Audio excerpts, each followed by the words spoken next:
So very good morning guys, welcome back to the channel. So आज का video होने वाला है बहुत ही interesting. So this video is dedicated to all the bikers, all the super bikers. So जो भी मेरे बाइकर दोस्त इसे देख रहे हैं वीडियो को, डोंट स्किप इट और ध्यान से देखिएगा, क्योंकि इस वीडियो के बाद काफ़ी चीज़ें ऐसी होंगी जिससे आपका पॉइंट ऑफ व्यू चेंज हो जाएगा और आपको एक नॉलेज, बेसिक नॉलेज आ जाएगी कि हमें अपनी बाइक को कैसे मेंटेन करना है।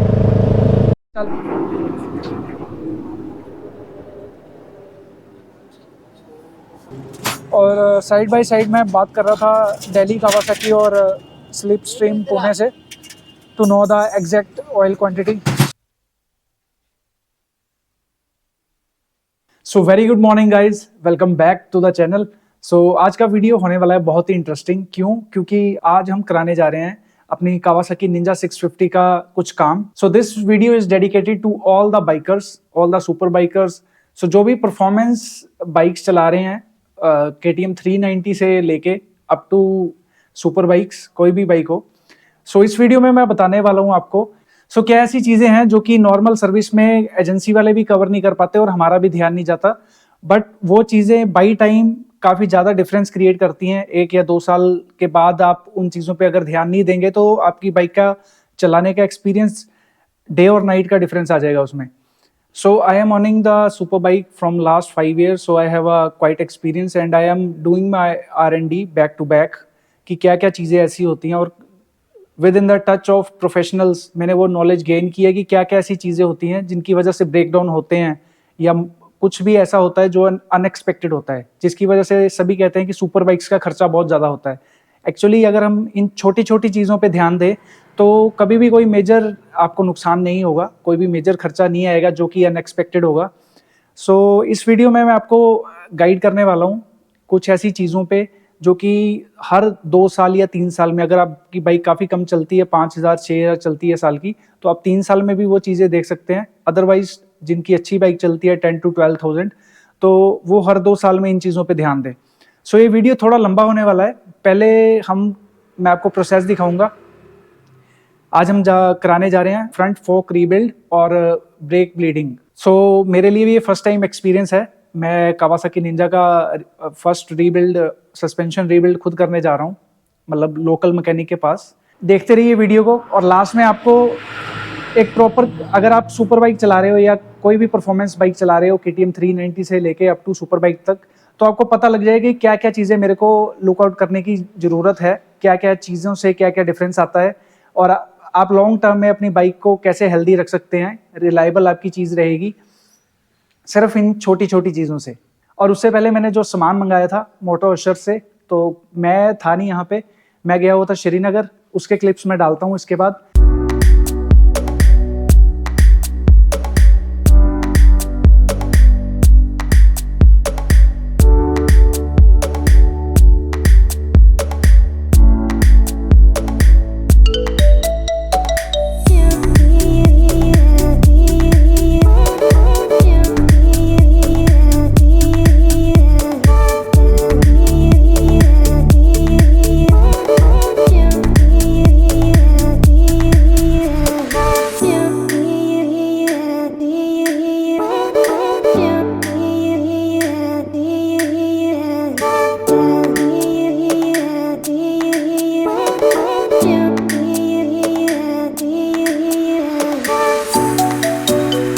तो पीछे से मेरा कोरियर आया, वो मैं आपको दिखाता हूँ क्या क्या सामान मैंने मंगाया है। सो ये मोटो अशर से सामान मंगाया था मैंने। दिस इज़ द बॉक्स, ये हमारा माइक, और ये जो फोक ऑयल मैंने मंगाया है ये मैक्सिमा का मंगाया है 15W। जो कंपनी डालती है वो है 5W। तो ये बेसिकली वेट होता है इसका। और ये है जी इनके स्टिकर्स, ये these are the goodies which come with courier. और ये है ऑल बॉल रेसिंग की डस्ट सील और फोक सील। सो मैं सारी सील्स चेंज कर रहा हूँ, फोकल चेंज कर रहा हूँ। सो ये कोरियर आया था मेरे पीछे से। अभी सारा सामान उठाते हैं और चलते हैं मैकेनिक के पास, और दिखाता हूँ मैं आपको सारा प्रोसेस, जिससे आपको भी पता लगेगा कि क्या क्या चीज़ें चेंज होती हैं, कैसे कैसे होती हैं।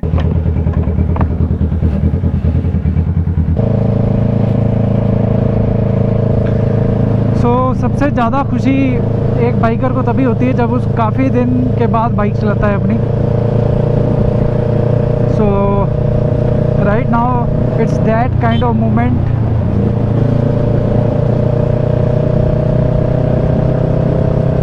और ऊपर से आज हम जा रहे हैं इसका काम कराने। जैसा कि आपको पता है कि सस्पेंशन रीबिल्ड करेंगे, तो उस वजह से भी मैं काफ़ी दिन से इसे नहीं चला रहा था। ये जैसे मैं भी ब्रेक कर रहा हूँ तो बाइक डाइव हो रही है फ्रंट में, और जब हम काम करा के आएंगे तो मैं आपको डिफरेंस दिखाऊंगा कि हमने 15W जो ऑयल है वो किस लिए डाला है और उससे क्या डिफरेंस आया है।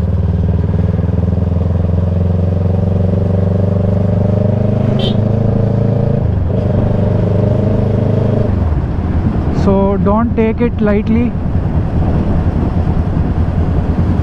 सो जो भी मेरे बाइकर दोस्त इसे देख रहे हैं वीडियो को, डोंट स्किप इट और ध्यान से देखिएगा, क्योंकि इस वीडियो के बाद काफ़ी चीज़ें ऐसी होंगी जिससे आपका पॉइंट ऑफ व्यू चेंज हो जाएगा और आपको एक नॉलेज, बेसिक नॉलेज आ जाएगी कि हमें अपनी बाइक को कैसे मेंटेन करना है।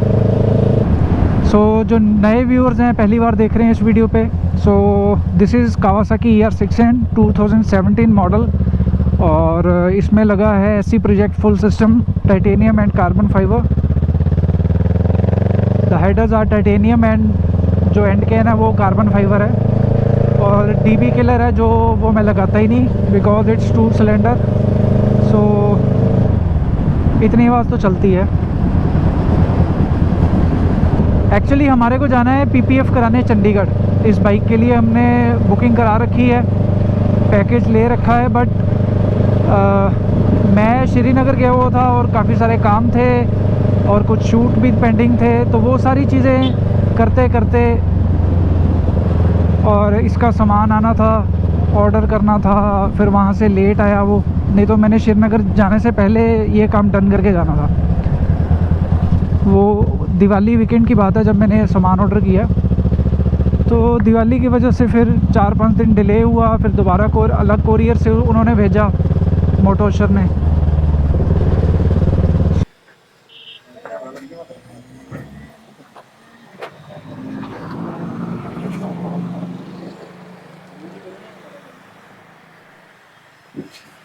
Subject of attention. Real struggle थी यहाँ पे जैक लगाना, which is very tough. 3 jack लगे हैं बेसिकली, एक यहाँ पे फ्रंट में और एक रेयर चैम्बर पे और एक परली साइड। प्लानिंग थी नहीं, दैट्स वाई हमने फ्रंट जो स्टैंड है वो ऑर्डर नहीं किया था। अभी देसी जुगाड़ से बाइक को लिफ्ट किया आगे, और पिछला स्टैंड तो ऑलरेडी है।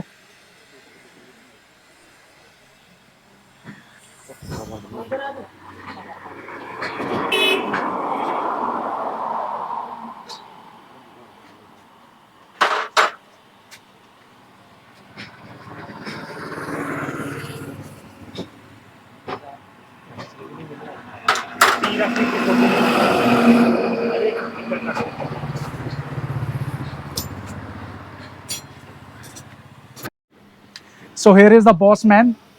So we are at Sharma Automobiles with the boss man. So अभी ये आपको बताएंगे कि क्या क्या काम चल रहा है। सर में क्या कर रहे हैं आज हम? शॉकर रिपेयर कर रहे हैं और क्या। तो शॉकर रीबिल्ड कर रहे हैं। मिस्टर विपन है वो यहाँ पे इस टास्क को कंप्लीट करेंगे। तो अभी इन्होंने एक फ्रंट फोक उतार ली है। फ्रंट टायर जैसा कि आप देख रहे हो उतर चुका है। तो शर्मा क्या कहते हैं, आप कितना टाइम लगेगा इसे? कम से कम 1 घंटा लग जाएगा। लग जाएगा? और ज़्यादा से ज़्यादा? ज़्यादा से ज़्यादा 1 घंटा। तो 1 घंटे का टाइम बताया इन्होंने। शर्मा जी की फोर्ड जो फीगो है उसका जैक लगाया हमने यहाँ पे।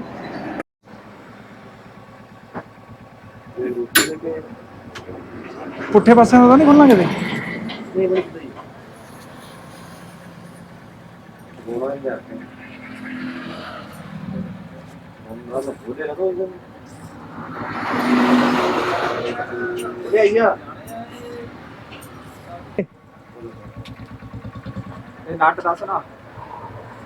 घुमाए ना परली साइड। सो ये है फ्रंट अपर बोल्ट। विपिन जी क्या बोलते हैं इसे? नहीं, इन्हों क्या बोलते हैं? Tube, inner tube.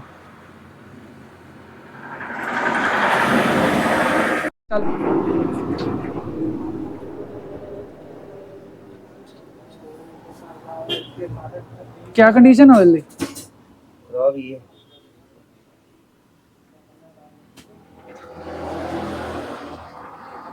सो ये है स्प्रिंग और साथ में है वॉशल।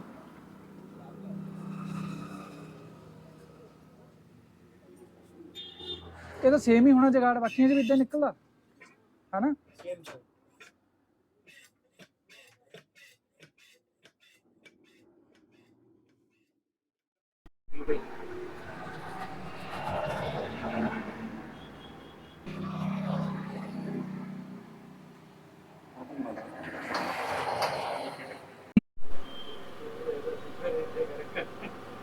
ऑयल सील केड़ी है खराब, दिखाओ। सो ये हमारी फ्रंट फोक ऑयल सील खराब थी, जो राइट साइड वाली, और ये है बुश है और वॉशल है। So mission successful. फ्रंट फोक, एक फोक हमने ओपन कर लिया पूरी। सो अभी इसे क्लीन करेंगे। ये है ऑयल की कंडीशन, और इसे दोबारा पोर इन करेंगे न्यू ऑयल साफ़ करने के बाद, तो वो आपको प्रोसेस दिखाते हैं। तो इसका पंप है, स्प्रिंग है, सारी चीज़ें साफ़ होंगी कम्प्लीटली, और उसके बाद हम नया मैक्सिमा 15W ऑयल इसमें डाल रहे हैं। ऑल बॉल रेसिंग की इसमें सील्स आएंगी। That's all for now.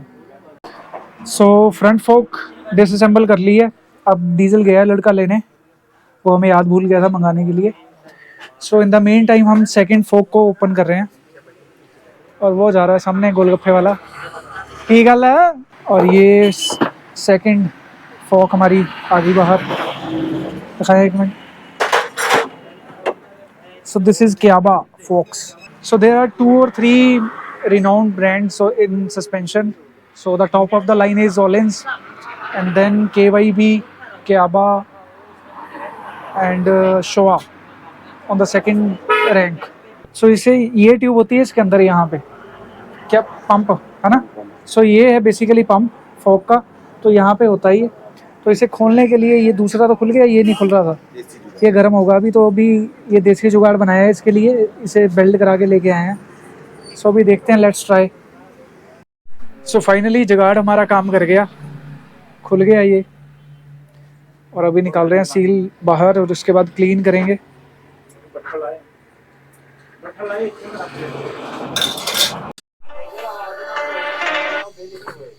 हाँ जी देराम जी।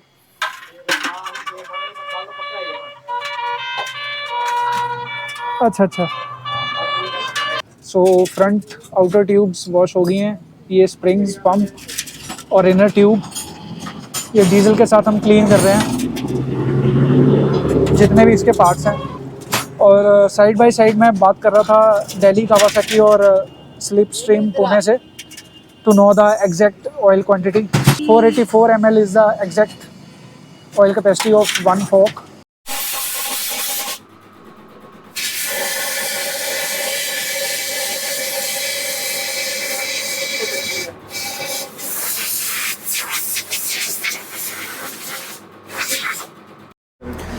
सो डीज़ल से वॉश करने के बाद, उसके बाद पानी से धोया है सारे सामान को, जितने भी कंपोनेंट्स हैं सस्पेंशन के, और उसके बाद अभी एयर के साथ क्लीन किया है इन्हें।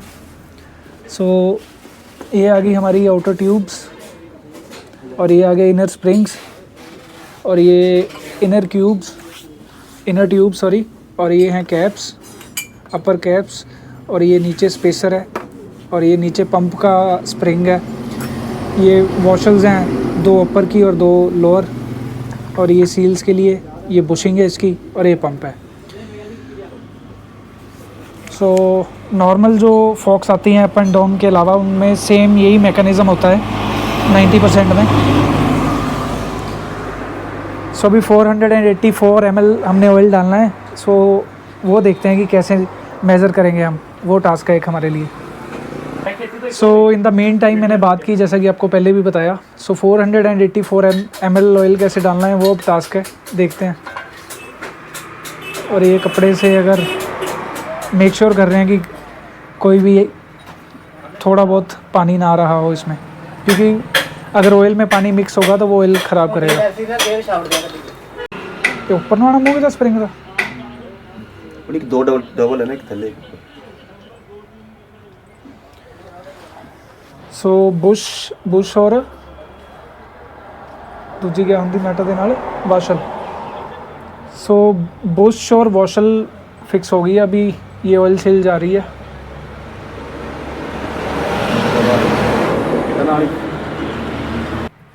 एक साइड ਤੇ ਕੋਈ ਬਿਪਨ ਤੇਰੀ ਸਾਈਡ ਤੇ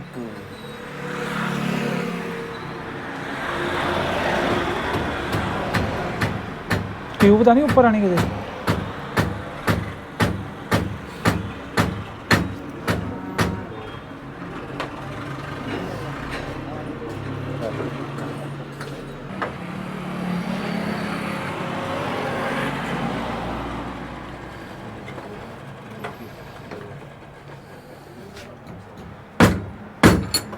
नेट मिला है कौन भेजिया मंदी किधर ਅੱਜ ਮੁੰਡਿਆਂ ਨੇ ਰੋਟੀ नहीं खाधी आज भूल गए। सो नीचे वाली सील तो आराम से बैठ गई, बट डस्ट सील ने थोड़ा हमारा टाइम लिया। उसके लिए हमने एक अलग जुगाड़ बनाया, एक्टिवा का सिलेंडर लेके आए और अभी ऑयल जा रहा है 485 ml। ये स्पेशली हमने वॉश किया मेज़र करने के लिए। चलिए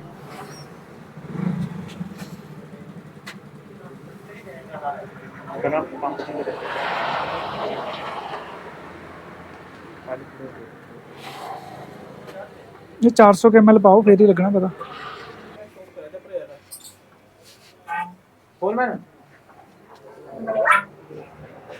पाओ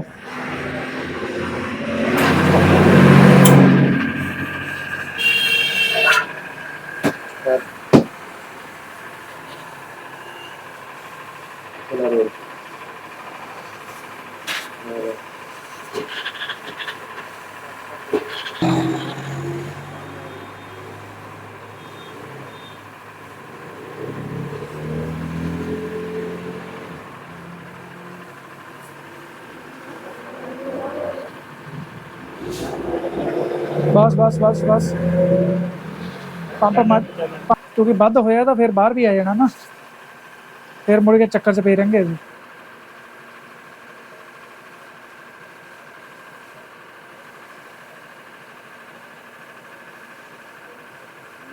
ओके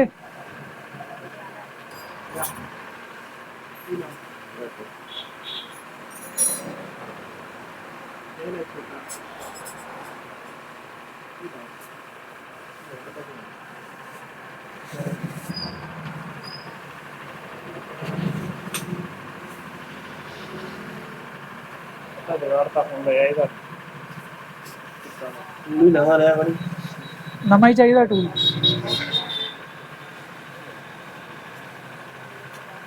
सो फाइनली एक फोक हमारी पोर इन हो गई है।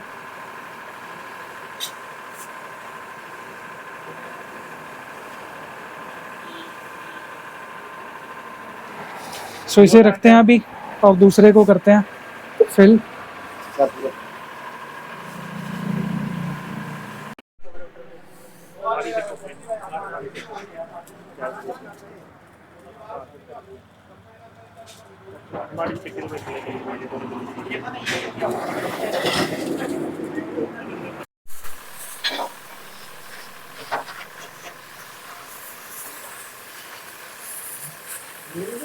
सो मैंने कहा वॉशिंग भी पेंडिंग नहीं छोड़ते हैं। सो लेट नाइट वॉशिंग चल रही है।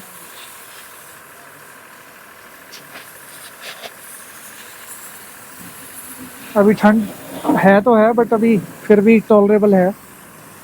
जब ज़्यादा हो जाएगी ठंड तो बिल्कुल ही नहीं शाम को कर पाएंगे। सो काम हो गया है डन, बाकी डिटेल्स मैं आपको जाके बताता हूँ।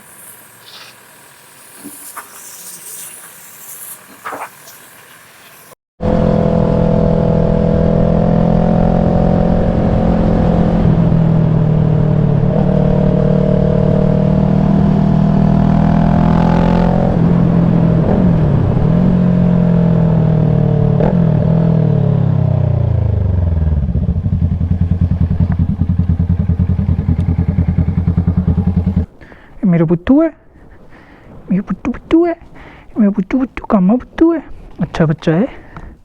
सो हे गाइज, वेलकम बैक। सो आ चुके हैं घर पे सारा काम होने के बाद। सो 7 साढ़े 7 हम फ्री हो गए थे और उसके बाद मेरे को थोड़ा सा काम था और घर आके ये कवर मैंने पहले उतारा हुआ था, तो क्योंकि कुछ मेरे को लीकेज लग रही थी तो आके पहले ये कवर लगाया मैंने और उसके बाद कुछ काम था, तो काम करने के बाद अभी फ्री हुआ हूँ। मैंने कहा शूट पेंडिंग है, आप सभी से मैंने इन्फॉर्मेशन शेयर करनी थी। सो बेसिकली आज हमने फ्रंट जो इसकी फॉक है ये रीबिल्ड कराई है। तो उसमें हमने जो ऑयल है, ऑयल हमने मैक्सिमा यूज़ किया है 15W। तो बेसिकली ये बाइक है टूरिंग बाइक। तो सबसे पहले आपको पता होना चाहिए कि आपके पास जो बाइक है वो किस सेगमेंट की बाइक है। एडवेंचर बाइक है, टूरिंग बाइक है, सुपर स्पोर्ट है, स्पोर्ट्स है।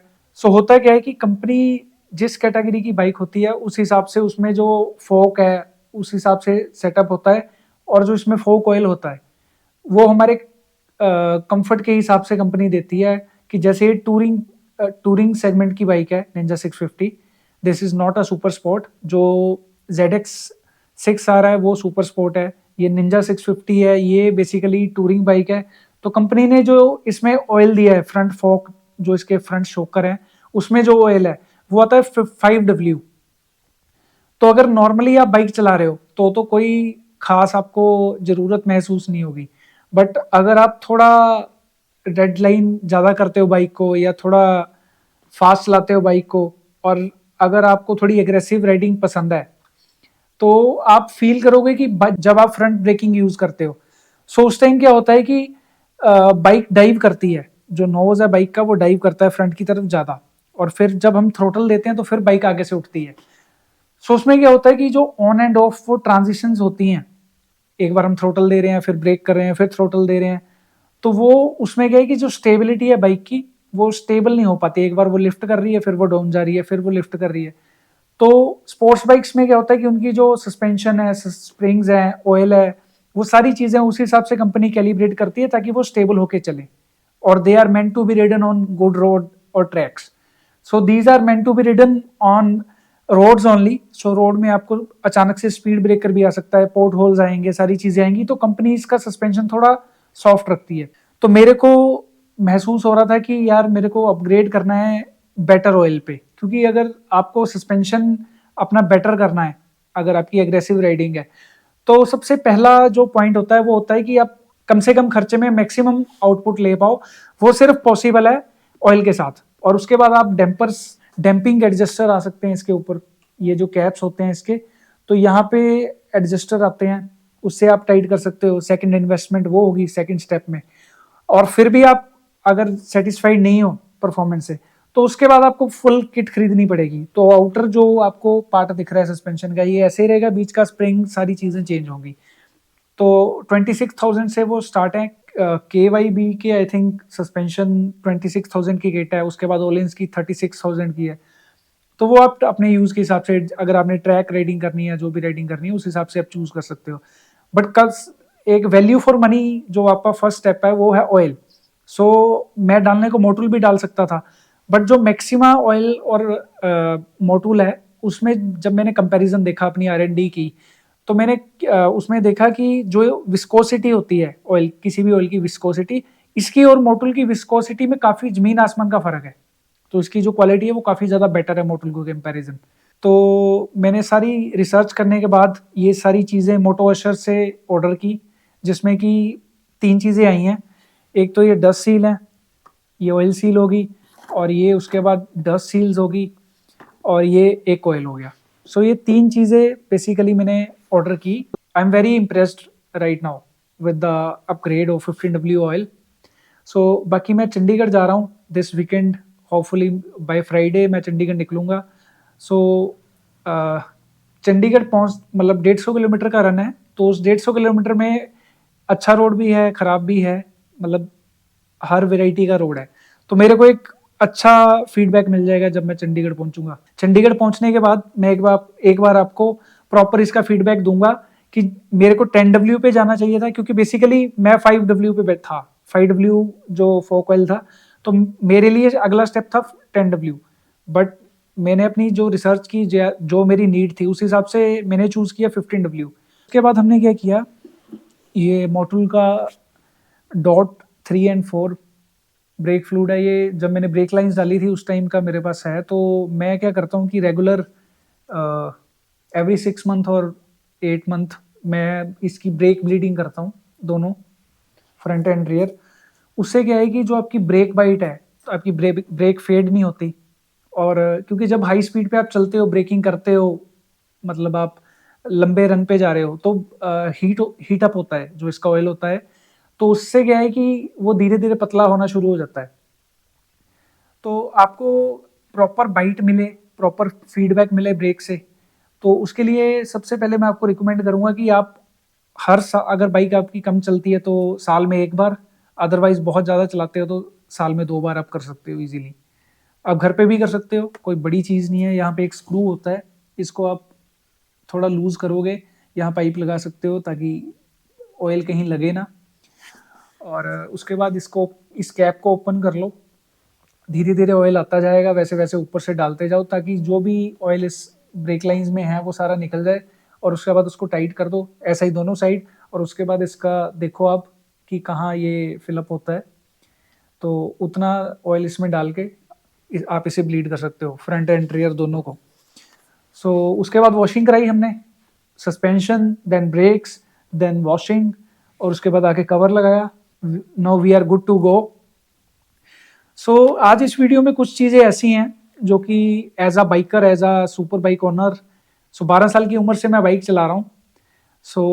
जितना भी मेरे को एक्सपीरियंस है बाई टाइम, जो भी मैंने सीखा है, मैं कोशिश करता हूँ कि हमेशा मैं जो भी मेरी बाइकर कम्युनिटी है उनको मैं बता पाऊँ जो भी चीज़ें मैंने आज तक सीखी हैं, ताकि उनको हेल्प हो। बेसिकली 2 चीज़ें मैं शेयर करूँगा। फर्स्ट है जो रेगुलर मेंटेनेंस हमारी होती है। तो अगर आपकी बाइक थोड़ी मिसिंग कर रही है, आपको लग रहा है कि मेरी बाइक, मैं थ्रोटल दे रहा हूँ बट जो जो बूस्ट है, जो एक्सेलरेशन है, वो मेरे को नहीं मिल रही। ज़्यादातर ये जितनी सुपर स्पोर्ट होती है उनमें दिक्कत आती है, टूरिंग बाइक में इस हिसाब से ही इसके, जैसे आप देख रहे हो कि यहाँ से ये एयर जाती है इसमें दोनों साइड से। तो टूरिंग बाइक में क्या होता है कि जो कंप्रेशन रेशो है वो थोड़ी कम रहती है, तो उसमें एयर इनटेक का जो साइज है वो भी कम रहता है, सारी चीज़ें। तो ये बाइक डिज़ाइन होती हैं ताकि ये ज़्यादा से ज़्यादा किलोमीटर चल पाएँ उसी फिल्टर पे, और क्लीन करने की ज़रूरत ना पड़े। और जैसे जैसे आपकी पावर बढ़ती जाएगी सेम सीसी में, वैसे वैसे आपकी जो एयर इनटेक है वो भी बढ़ता जाएगा, उतनी जल्दी गंदा होगा। परफॉर्मेंस ज़्यादा है तो अगर फ़ायदा है तो नुकसान भी है। तो उसमें क्या है कि आप नॉर्मल थ्रोटल बॉडीज़ आपकी क्लीन हो जाती हैं, एजेंसी वाले कर देते हैं आराम से, क्योंकि यही कॉमन चीज़ें हैं। और अगर आपकी बाइक 12,000 18,000 चल गई है तो मैं सुजेस्ट करूँगा कि आप इंजेक्टर्स भी क्लीन कराओ। और अगर आपकी बाइक आइडल पे, जब आप स्टार्ट करते हो 1000 पे आरपीएम उसका फ्लक्चुएट कर रहा है, तो आप एक बार उसके इंजेक्टर्स थ्रॉटल बॉडी के साथ सिलेंडर वैक्यूम, जो इसको सिंक्रोनाइजेशन भी कहते हैं, तो जितने सिलेंडर होते हैं उनका एक पर्टिकुलर एक प्रेशर होता है, वैक्यूम जो जनरेट होता है सिलेंडर के अंदर। तो उसे मेजर करने के लिए जो इक्विपमेंट आता है वो भी हर एजेंसी के पास नहीं होता। अब मैं नाम नहीं लेना चाहूँगा, बट जो मेरे नियरेस्ट हैं उनके पास वो पर्टिकुलर डिवाइस ही नहीं है, तो हम कैसे कर पाएंगे। और अगर उनके पास डिवाइस नहीं है तो कस्टमर तो बड़ी दूर की बात है कि वो उनको बताएंगे भी। और लॉन्ग रन में क्या होता है कि जो नुकसान होता है, या आपके, मैंने कई इंजन सीज होते हुए भी देखे हैं सुपर बाइक्स में, बस ये छोटी छोटी चीज़ों की वजह से। दैट्स वाई मैं इस वीडियो को बना रहा हूँ। बात ये है कि सिलेंडर सिंक्रोनाइजेशन जरूर कराएं अगर आपका आइडल पे बाइक स्टेबल नहीं है, ठीक है। और उसके साथ साथ आपकी थ्रोटल बॉडीज और इंजेक्टर्स, ये तो हो ही गए। और कंपनी सुजेस्ट करती है कि 12,000 पे, जैसे बाइक टूरिंग है तो इसमें क्या है कि 12,000 पे कंपनी सुजेस्ट करती है कि आप इसके स्पार्क प्लग चेंज कराओ। तो आप 20,000 पे चला सकते हो, अगर बाइक ठीक चल रही है तो थोड़ा और भी एक आधी सर्विस तक देख सकते हो उसे। और ब्रेक ब्लीडिंग होगी, throttle bodies, injectors, spark plugs, ये होगी हमारी नॉर्मल मेंटेनेंस। और इसमें जो मैंने आपको एक्स्ट्रा बताया ये है सिलेंडर सिंक्रोनाइजेशन। जब आपकी बाइक स्टेबल, आपको लग रहा है कि यार कुछ कम ज़्यादा मिसिंग हो रही है, ऐसी चीज़ें होती हैं, आपको महसूस होती हैं, तो आप ज़रूर सिलेंडर सिंक्रोनाइजेशन कराएं। और जैसे इस बाइक में लॉन्ग रन में क्या होता है कि 42,000 पे इसकी वाल्व क्लियरेंस बताई है। तो अपना अपनी बाइक का आप मैनुअल निकालें, उसमें देखें कि कंपनी क्या रिकमेंड करती है, कितने किलोमीटर्स। आप उससे एक सर्विस पहले करा लीजिए। अगर आपको कुछ लग रहा है कि कुछ गड़बड़ है या मेरे को एवरेज कम है, पिकअप कम है या कुछ भी आपको लगता है, तो एक थोरोली बाइक को चेकअप कराएं। और बाकी वॉल क्लियरेंस को कभी भी मिस ना करें, क्योंकि ये छोटी सी चीज़ आपका इंजन तक सीज कर सकती है। और जो वॉल क्लियरेंस है, पहले आप मेक श्योर करें कि जो भी बंदा ये काम कर रहा है वो रेगुलर इस चीज़ को करता है और उसे प्रॉपर नॉलेज है कि उसको कितना टाइट करना है, कितना नहीं। अब कुछ चीज़ें ऐसी हैं जो हम मिस करते हैं, नॉर्मल मेंटेनेंस में कवर नहीं करते। अब मैं देखता हूँ कि बाइक्स को लिए हुए 5-5 साल, 4-4 साल, 6-6 साल हो जाते हैं, कोई भी रीबिल्ड नहीं कराता जब तक शॉकर लीक ना हो। तो 3 मतलब मैक्सिमम टाइम है इसका 3 साल, अगर आप रोड पे चलाते हो। और वैसे आप 2 साल में भी करा सकते हो। तो आप आज आपने वीडियो में देखा होगा कि ऑयल की क्या कंडीशन थी। सो उससे क्या होता है कि जब हमारा ऑयल खराब होगा तो अंदर की पुशिंग, सारी चीज़ें, वेयर एंड टेयर बढ़ती जाएगी, ठीक है। तो बाकी हमारा जो चलाने के डायनेमिक्स हैं उसमें काफ़ी ज़्यादा डिफरेंस आ जाता है, क्योंकि एक पर्टिकुलर एज है इस ऑयल की। तो मैं रिकमेंड करूंगा कि हर 2 साल या 3 साल में आप किसी भी बाइक का, चाहे आपके पास स्प्लेंडर भी है, कोई भी है, 3 साल में आप उसका फोक रीबिल्ड कराएं प्रॉपर तरीके से। वीडियोस हैं, आज आपको मैंने दिखाया भी प्रोसेस कैसे करना है। तो अपनी रिसर्च करने के बाद जरूर उसे ब्रेक्स और सस्पेंशन, क्योंकि यही 2 चीज़ें हैं ये जिससे आपका कंट्रोल है। अच्छा सस्पेंशन होगा तो आपको कंफर्ट, कंट्रोल, सारी चीज़ें आपकी अच्छी होंगी। अच्छी ब्रेक्स आपके पास होंगी तो आप कभी भी इंसिडेंट नहीं होगा आपके साथ। और इसके अलावा कूलेंट है, कूलेंट चेंज करना इजी है, तो एजेंसी वालों को इसमें कुछ खास है भी नहीं, तो मैक्सिमम एजेंसी वाले कर ही देते हैं। सो मेक श्योर करें कि आपका जो कूलेंट है ये भी हर 3 ईयर्स में चेंज हो, हर बाइक का, जो कोई सी भी बाइक है। और अगर आपके पास कोई भी जैसे KTM है या हाई कंप्रेशन जो हीट ज़्यादा करती है बाइक, तो उसमें मैं आपको सुजेस्ट करूंगा कि इंजनाइज करके एक कूलेंट है। तो जिनके पास भी KTM है या जिनकी बाइक्स भी ज़्यादा हीट प्रोड्यूस करती हैं, तो उस बाइक में आप इंजनाइज यूज़ करके देखें। उसका टेम्परेचर अच्छे से मेंटेन होगा तो उतना ही रिलायबल वो रहेगा। जितना ज़्यादा अगर वो ओवर हीट होगा तो उतनी ज़्यादा उसकी रिलायबिलिटी कम होती जाएगी। मैं एक बार आपको दोबारा बता देता हूँ। सबसे पहले है फ्रंट फोक रीबिल्ड हर 3 साल में, कूलेंट हर 3 साल में, 2 या 3 साल आप अपने किलोमीटर्स के हिसाब से देख सकते हैं। और थर्ड है मेजर जो चीज़ है सीरियसली नोट डाउन करने वाली, वो है वॉल क्लियरेंस। वॉल क्लियरेंस आप अपने मैनुअल पे देखें, और जैसे मेरे बाइक की 42,000 है तो आप अपने बाइक का चेक कर सकते हो, कंपनी वालों से पूछ सकते हो, बट मिस ना करें। उसके बाद रेगुलर मेंटेनेंस में मैंने आपको बताया कि अगर आपको परफॉर्मेंस में कुछ लग रहा है गड़बड़, तो थ्रोटल बॉडीज हैं, इंजेक्टर्स हैं, स्पार्क प्लग्स हैं, ये तीनों चीज़ें एक साथ ही होंगी। और कराएं भी हमेशा, बार बार लेबर दोगे आप उनको या बार बार खुलवाओगे तो उससे ज़्यादा ख़राब होगी चीज़। सारी चीज़ें, तीनों चारों चीज़ें कवर करें और हमेशा एक अच्छे मैकेनिक और एक्सपर्ट से ही ये चीज़ करवाएं। अभी मेरी बाइक चली कम है, 14,000 किलोमीटर्स हुए हैं, अभी काफ़ी ज़्यादा टाइम है, मतलब डबल से भी ज़्यादा टाइम है। जब वो मैं कराऊंगा वॉल क्लियरेंस तो मैं आपको दिखाऊंगा सारी चीज़ें। अभी इसमें पेंडिंग बच रहा है मेरी बाइक में, फुल सिस्टम एग्जॉस्ट है, तो मैं रीमैप का मेरा प्लान है। देखते हैं, लेट्स सी कब होता है। बाकी GT ट्यूनर्स डाइनो भी बाइक का लाने वाले हैं थोड़े टाइम में। बस उसी लिए मैं वेट कर रहा हूँ कि इसे रीमैप कराएं, क्योंकि रीमैप इज़ ऑलवेज बेटर। तो रीमैप कराने का मेरा मन है, और मैं अगर रीमैप कराता हूँ तो सिर्फ डाइनो पे ही कराऊंगा, और अदरवाइज हमारे पास रैपिड बाइक का ऑप्शन है। अगर आपको बाइकिंग से प्यार है, आपके लिए मशीन्स मैटर करती हैं, तो इन छोटी छोटी चीज़ों का आप ध्यान रखिए। ये एक बड़ा इम्पैक्ट लाती हैं बाई टाइम, और आपके पैसे भी बचेंगे, आपकी चीज़ भी अच्छी चलेगी, आप भी सेफ रहेंगे। अभी देखते हैं नेक्स्ट व्लॉग किस चीज़ का आता है, कुछ शूट करना है, गाड़ियों के रिव्यूज़ भी पेंडिंग है। बाकी इसका PPF का जैसा मैंने आपको बताया, वो इस वीकेंड हम चंडीगढ़ जाएंगे। Till then, keep watching. I'll see you in the next one. Do like and subscribe this channel.